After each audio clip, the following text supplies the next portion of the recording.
सरकार ने आदिवासी दलितों की जमीन लेने का रास्ता निकाला, कानून लाई, लैंड कन्वर्जन कानून लाई। राजस्थान सरकार क्या कहा, आदिवासी और दलितों की जमीन लेनी है, कन्वर्जन करना है तो सड़क नहीं चाहिए, तहसीलदार जितनी चाहे इतनी कर सकता है। कन्वर्जन में पहले कलेक्टर करता था, एक कैटेगरी बनी हुई थी, लेकिन आज फुल पावर, और ये सोलर के नाम से आदिवासी दलित, आदिवासी एसटी एससी की जमीन ली जा रही है। और मैं दावे के साथ कहता हूं सोलर गवर्नमेंट, हम भी चाहते हैं सोलर लगना चाहिए, लेकिन आप देख लेना 5 साल बाद राजस्थान के अंदर टोटल बिजली खपत कितनी हो रही है, और सरकार कितनी जमीन ले ली सोलर के नाम पे, और सोलर से कितनी जमीन उत्पादन करके हमको दे रही है। आप देख लेना, कुछ नहीं मिलने वाला है। बड़ी कंपनियों को फायदा पहुंचाना है, और दूसरे नंबर आदिवासी दलितों की जमीन लेना उनका उद्देश्य है, और ये सच्चाई है। आज पता नहीं चलेगा, कुछ समय बाद ताराराम जी कह रहे थे विधायिका कानून बनाती है, कार्यपालिका लागू करती है, न्यायपालिका निगरानी रखती है, जो तीनों काम नहीं करती है तो ये मीडिया वाले इसकी खटिया खड़ी करते हैं। लेकिन सच्चाई क्या है, मीडिया वालों के, फिर मीडिया वाले भी नहीं बोलते, ये तो नहीं बोलते, लेकिन मीडिया का मुंह बंद कराने के लिए लोकसभा में भाजपा सरकार कानून लाई, डिजिटल डाटा प्रोटेक्ट एक्ट लाई। अगर कोई भी मीडिया वाला किसी लिख देगा कि ये कलेक्टर या इस नेता ने ये फर्जीवाड़ा किया तो 250 करोड़ का जुर्माना लगेगा इन पे, फिर भी मीडिया नहीं बोल रहा है। मीडिया का मुंह बंद करने के लिए पार्लियामेंट में कानून आ गया, फिर भी मीडिया नहीं बोल रहा है, तो आपके लिए बोलेगा क्या? खुद के लिए नहीं बोल पाता, वो अपने लिए बोलेगा? तो ये लड़ाई, चौथा ऑप्शन, जनबल तैयार करना है, देश के अंदर क्रांति लानी है, और ये स्वीकार करना है भले देश बड़ा है, लेकिन देश के प्रत्येक कोने में चिंगारी जगी है। अभी जन आंदोलन होगा, और देश के पार्लियामेंट या राज्य की विधानसभा में जो गलत कानून बन रहे हैं आदिवासी दलित पिछड़ों के लिए, आम व्यक्ति के लिए, जो उनके शोषण अत्याचार की नीति अपनाना चाह रहे हैं, इनके खिलाफ जन आंदोलन होगा, और उस लड़ाई में अपन सबको मिलकर एक होना है, और इस देश के अंदर तानाशाही व्यवस्था खत्म करनी है, एहसास कराना है ये देश लोकतांत्रिक है, ये देश लोकतांत्रिक है, जनता का राज है। और अंतिम बात कहना चाहूंगा, इस इलाके में रिजर्वेशन अकेली, प्रशासनिक आरक्षण अकेले का मामला नहीं है, राजनीतिक का भी मामला है। 20 से 25 लाख, रुको जरा, सब्र करो, बोला धक्का बुक्की नहीं करने का। इसलिए हम कई बार कहते हैं, जो राष्ट्रीय पार्टियां आदिवासी दलित को सिर्फ वोट बैंक समझती है, ऐसी राष्ट्रीय पार्टियों को जूत मारने की जरूरत है, भले कोई भी। जो राष्ट्रीय पार्टियां दलित आदिवासियों को इंसान समझती है, इस देश का नागरिक समझती है, देश का मूल मालिक समझती है, उन राष्ट्रीय पार्टी का सम्मान करेंगे खुले मन से और साथ देंगे।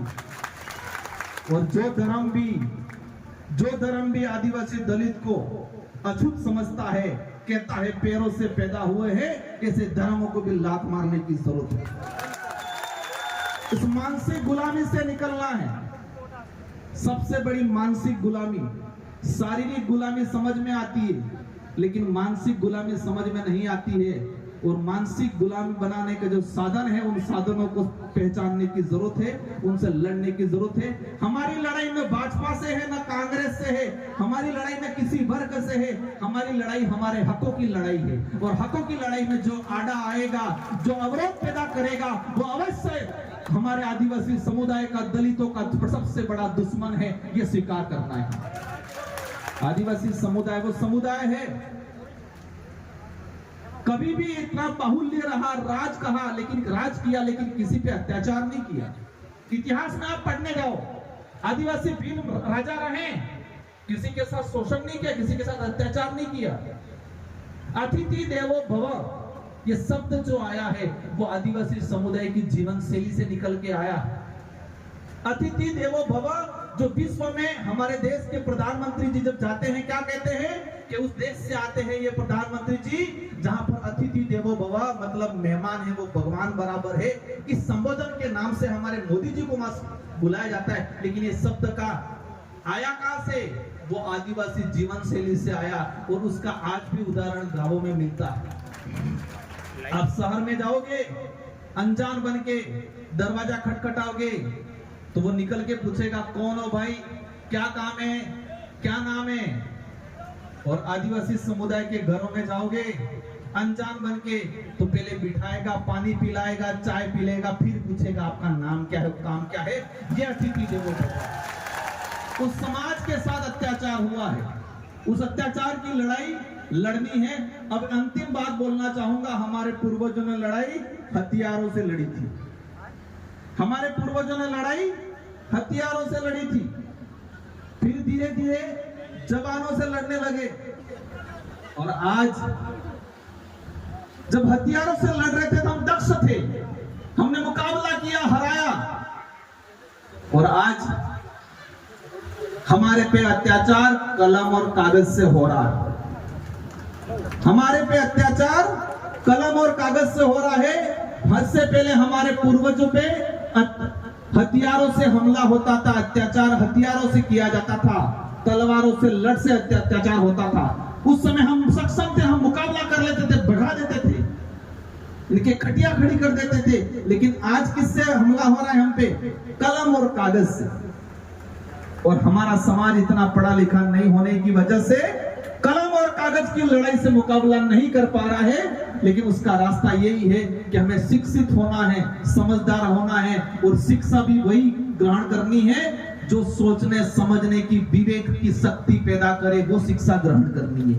पहली शिक्षा समाज की ग्रहण करनी है, सेकंड नंबर पाठ्यक्रम की करनी है, और तीसरी शिक्षा ताराराम जी जैसे, नक्ताराम जी जैसे, हमारे जो रामचंद्र जी हैं, हमारे ये जो अधिकारी लोग हैं, ये जो शिक्षा देते हैं जो पाठ्यक्रम में नहीं है, जो रिसर्च करके डाटा निकाल के आपको देते हैं, 3 प्रकार की शिक्षाओं को ग्रहण करने की जरूरत है। इन्हीं शब्दों के साथ आप सबको धन्यवाद, आभार। ये लड़ाई 1-2 दिन की नहीं है, ये लड़ाई सत्ता की भी नहीं है, ये लड़ाई किसी को कमजोर करने की भी नहीं है, ये लड़ाई किसी की तौहीन करने की भी नहीं है। ये लड़ाई हमारे स्वाभिमान की लड़ाई है, हमारे इतिहास की लड़ाई है, हमारे अधिकारों की लड़ाई है।